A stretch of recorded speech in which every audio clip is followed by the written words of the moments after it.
Hello friends, Assalamu alaikum. Welcome back to my YouTube channel. ഇന്ന് ഞാൻ വന്നിരിക്കുന്നത് ഒരു വെറൈറ്റി ആയിട്ടുള്ള സ്നാക്കിൻ്റെ റെസിപ്പി ആയിട്ടാണ്. പിരിയടയാണ് ഞാൻ ഇന്ന് തയ്യാറാക്കാൻ പോകുന്നത്. ഇത് ഒരു ഇഫ്താർ ഡിഷിന് പുറമെ നല്ലൊരു 4 മണി പലഹാരം കൂടിയാണ്. അപ്പോൾ എല്ലാവരും ഇതൊന്ന് ട്രൈ ചെയ്ത് നോക്കണം. വീഡിയോയിലേക്ക് പോകുന്നതിന് മുമ്പായിട്ട് ആദ്യമായിട്ട് എൻ്റെ വീഡിയോ കാണുന്നവർ താഴെ കാണുന്ന റെഡ് സബ്സ്ക്രൈബ് ബട്ടൺ ക്ലിക്ക് ചെയ്യുക. തൊട്ട് പിറകെ ഒരു കുഞ്ഞു ബെൽ ബട്ടൺ വരും. അതുകൂടി എനേബിൾ ചെയ്ത് കഴിഞ്ഞാൽ ഞാൻ അപ്ലോഡ് ചെയ്യുന്ന എല്ലാ വീഡിയോകളും നിങ്ങളുടെ ഫോണിലേക്ക് നോട്ടിഫിക്കേഷനായി ലഭിക്കും. അപ്പോൾ നമുക്ക് സ്വാദിഷ്ടമായ ഈ പിരിയട തയ്യാറാക്കുന്നത് എങ്ങനെയാണെന്ന് നോക്കാം. ആദ്യമായിട്ട് നമുക്ക് ഫില്ലിങ്ങിനുള്ള മസാല തയ്യാറാക്കണം. അതിന് വേണ്ടിയിട്ട് ചൂടായ പാനിലോട്ട് 1.5 ടേബിൾ സ്പൂൺ വെളിച്ചെണ്ണ ഒഴിച്ചു കൊടുത്തിട്ടുണ്ട്. ഇതിലേക്ക് 4 മീഡിയം സൈസിലുള്ള സവാള ചേർത്ത് കൊടുക്കാം. ചെറുതായി കട്ട് ചെയ്തതാണ്. ഇതിലേക്ക് ആവശ്യമായിട്ടുള്ള ഉപ്പ് കൂടി ചേർത്തിട്ട് നന്നായിട്ട് ഇതൊന്ന് വഴറ്റിയെടുക്കണം. ഒന്ന് മിക്സ് ചെയ്തതിന് ശേഷം 1-2 മിനിറ്റ് നേരത്തേക്ക് ഇതൊന്ന് അടച്ചു വെച്ചാൽ മതി. പെട്ടെന്ന് വഴന്ന് കിട്ടും.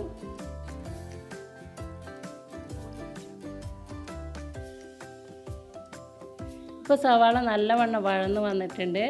ഇനി ഇതിലേക്ക് ചതച്ച് വെച്ചിരിക്കുന്ന 1 ടേബിൾ സ്പൂൺ പച്ചമുളക്, 1 ടേബിൾ സ്പൂൺ ഇഞ്ചി വെളുത്തുള്ളി,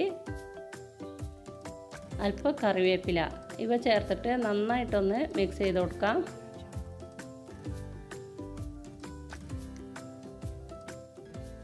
ഇത് നന്നായിട്ട് വഴന്നു വരുന്ന സമയം കൊണ്ട് നമുക്ക് അല്പം ബീഫ് ഞാനിവിടെ അല്പം കുരുമുളക് പൊടിയും 1/4 ടീസ്പൂൺ മഞ്ഞൾപ്പൊടിയോ ഉപ്പും ചേർത്തിട്ട് വേവിച്ച് വെച്ചിട്ടുണ്ടായിരുന്നു. ഇതൊന്ന് മിക്സിയുടെ ചെറിയ ജാറിലിട്ടിട്ട് ക്രഷ് ചെയ്തെടുക്കാം.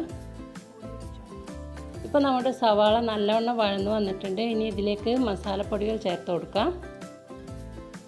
1/2 ടീസ്പൂൺ കുരുമുളക് പൊടി, 1/4 ടീസ്പൂൺ മഞ്ഞൾപ്പൊടി, 1/4 ടീസ്പൂൺ ഗരം മസാല പൗഡർ ഇപ്പോൾ ചേർത്തിട്ട് ഇതിൻ്റെ പച്ചമണം മാറുന്നത് വരെ നല്ലവണ്ണം ഒന്ന് മിക്സ് ചെയ്ത് കൊടുക്കാം. ശേഷം ക്രഷ് ചെയ്ത് വെച്ചിരിക്കുന്ന ബീഫ് കൂടി ചേർത്തിട്ട് നന്നായിട്ടൊന്ന് യോജിപ്പിച്ചെടുക്കണം. ബീഫിലൊക്കെ മസാല നല്ലവണ്ണം പിടിക്കുന്ന വിധത്തിൽ ഒന്ന് യോജിപ്പിച്ചെടുക്കാം. ഇപ്പോൾ നമ്മുടെ മസാല ഇവിടെ തയ്യാറായിട്ടുണ്ട്. ഇനി നമുക്ക് ഫ്ലെയിം ഓഫ് ചെയ്യാം. ഇനി നമുക്ക് പിരിയടക്കുള്ള ഡോ തയ്യാറാക്കണം. അതിന് വേണ്ടിയിട്ട് 1.5 കപ്പ് ഗോതമ്പ് പൊടിയാണ് ഞാൻ എടുത്തിരിക്കുന്നത്. ഇങ്ങനെയുള്ള സ്നാക്കുകൾക്കൊക്കെ ഞാൻ പരമാവധി ഗോതമ്പ് പൊടിയാണ് യൂസ് ചെയ്യുന്നത്. ഇതിലേക്ക് ആവശ്യമായിട്ടുള്ള ഉപ്പ് ചേർത്തിട്ട് വെള്ളം കുറേശ്ശെയായി ചേർത്തിട്ട് ചപ്പാത്തിക്കൊക്കെ കുഴക്കുന്നത് പോലെ ഒന്ന് കുഴച്ചെടുക്കണം. ഇനി ഇതുപോലെ വലിയ ചപ്പാത്തിയായിട്ട് പരത്തിയെടുക്കാം. ശേഷം ഇതുപോലെ ഒരു മൂടി ഉപയോഗിച്ചിട്ട് ഇതുപോലെ റൗണ്ടിലൊന്ന് കട്ട് ചെയ്തെടുക്കാം. ഇതുപോലെ എല്ലാ ചപ്പാത്തിയും നമുക്ക് ഇതുപോലെ കട്ട് ചെയ്തെടുക്കണം. ഇനി കട്ട് ചെയ്ത് വെച്ചിരിക്കുന്ന ഓരോ ചപ്പാത്തിയുടെയും നടുവിലായിട്ട് 1 ടീസ്പൂൺ ഫില്ലിംഗ് വെച്ച് കൊടുക്കാം. ശേഷം ഇതുപോലെ ഒന്ന് മടക്കിയെടുക്കണം. എന്നിട്ട് നന്നായിട്ടൊന്ന് ഒട്ടിച്ചു കൊടുക്കുക. വിരലുപയോഗിച്ചിട്ട് നന്നായിട്ടൊന്ന് ഒട്ടിച്ചു കൊടുക്കുക. ശേഷം ഇത് കയ്യിലെടുത്ത് നന്നായിട്ടൊന്ന് പ്രസ് ചെയ്തതിന് ശേഷം ഇതുപോലെ ഒന്ന് പിരിച്ചു കൊടുക്കാൻ ഞാൻ ചെയ്യുന്നത് പോലെ ചെയ്തെടുക്കുക. ഇതുപോലെ ഉൾവശത്തോട്ടൊന്ന് പിരിച്ചെടുക്കുക. ഇതുകൊണ്ടാണ് ഇതിനെ പിരിയട എന്ന് പറയുന്നത്.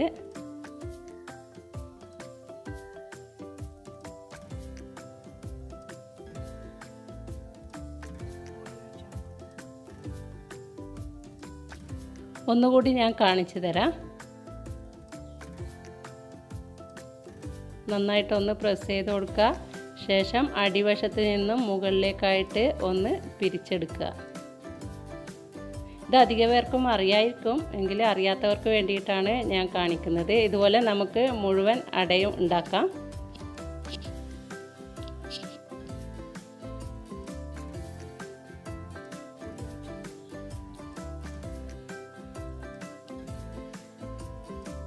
ഇപ്പോൾ നമ്മുടെ മുഴുവൻ അടയും ഇടാൻ തയ്യാറായിട്ടുണ്ട്. ഇനി നമുക്കിതൊന്ന് ഫ്രൈ ചെയ്തെടുക്കണം.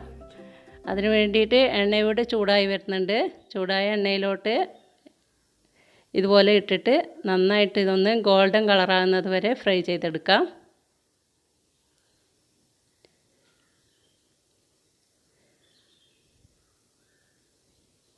ഇതുപോലെ നല്ലവണ്ണം ഒന്ന് പൊങ്ങി വരുന്ന ടൈമിൽ നമുക്കിതൊന്ന് തിരിച്ചിട്ട് കൊടുക്കണം. ഇടയ്ക്കിടെ അങ്ങോട്ടും ഇങ്ങോട്ടും തിരിച്ചിട്ട് കൊടുത്തിട്ട് നല്ലൊരു ഗോൾഡൻ കളറാകുന്നത് വരെ ഫ്രൈ ചെയ്തെടുക്കണം.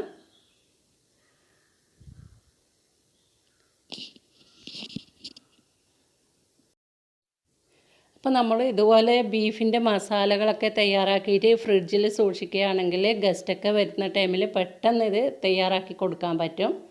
നല്ല ടേസ്റ്റി ആയിട്ടുള്ള ഒരു സ്നാക്ക് കൂടിയാണ്. അപ്പോൾ ഇത് നല്ല ഗോൾഡൻ കളറായി വന്നിട്ടുണ്ട്. നമുക്കിതൊന്ന് കോരി മാറ്റാം. ശേഷം ബാക്കിയുള്ളത് കൂടി ഇതിലേക്ക് ഇട്ട് കൊടുത്ത് ഫ്രൈ ചെയ്തെടുക്കണം.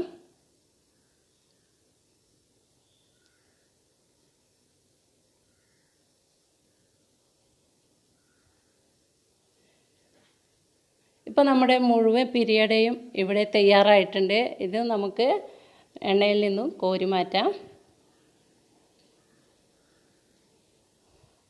അപ്പോൾ നമ്മുടെ വളരെ ടേസ്റ്റി ആയിട്ടുള്ള പിരിയട ഇവിടെ തയ്യാറായിട്ടുണ്ട്. എല്ലാവർക്കും ഇത് ഇഷ്ടമായിട്ടുണ്ടാവുമെന്ന് വിചാരിക്കുന്നു. ഇഷ്ടമാവുകയാണെങ്കിൽ തീർച്ചയായും ലൈക്ക് ചെയ്യുക, കമൻറ്റ് ചെയ്യുക. അതുപോലെ എന്തായാലും നിങ്ങൾ ട്രൈ ചെയ്ത് നോക്കുക. അപ്പോൾ എൻ്റെ ചാനൽ ഇതുവരെ സബ്സ്ക്രൈബ് ചെയ്യാത്തവരാണെങ്കിൽ സബ്സ്ക്രൈബ് ചെയ്ത് എന്നെ സപ്പോർട്ട് ചെയ്യുക. പുതുമയാർന്ന റെസിപ്പികളായിട്ട് നമുക്ക് വീണ്ടും കാണാം. അതുവരേക്കും എല്ലാവർക്കും താങ്ക് യു.